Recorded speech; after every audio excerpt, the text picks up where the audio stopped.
Good morning student. आज मैं आपको पढ़ाने जा रही हूँ क्लास 2 में सब्जेक्ट हिंदी। सही कथन के सामने सही तथा गलत के सामने गलत लगाना है।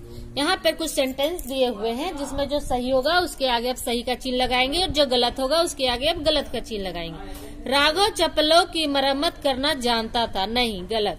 राघव ने चप्पलों में बड़ी कीलें ठोक दी थी। गलत, छोटी कीलें ठोकी थी। राघव की चप्पलों को मरम्मत की आवश्यकता नहीं थी। सही। राघव यह देखना चाहता था कि मरम्मत करने पर चप्पलों की हालत कैसी बनेगी। गलत। राघव अपने किए पर पछता रहा था। सही। रेखा खींचकर परस्पर संबंध वाक्यांशों का सुमेल कीजिए। ग्रीष्म ऋतु थी। ग्रीष्मावकाश का समय था। इस तरह इसको आपको इसमें मैच करना है। राघव की परीक्षाएं समाप्त हो चुकी थी। घोड़े को नाल चढ़ाई जा रही थी।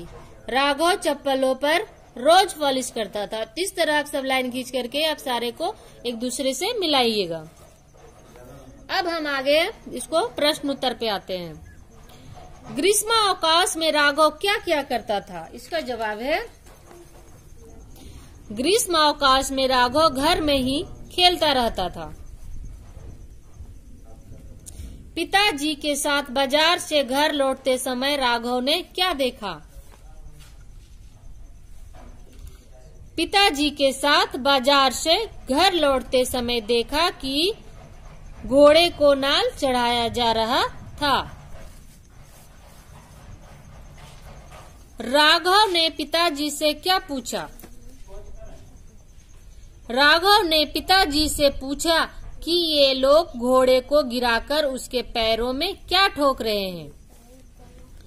राघव के प्रश्न का पिताजी ने क्या उत्तर दिया? राघव के प्रश्न पर पिताजी बोले, घोड़े के खुर में लोहे का नाल चढ़ाया जा रहा है जिससे उसके खुरों को हानि नहीं पहुंचेगी। राघव ने चप्पलों में कील क्यों ठोकी?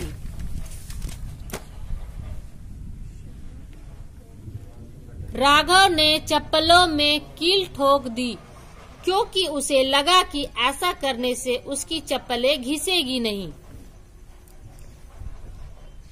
अंत में राघव क्या अनुभव कर रहा था?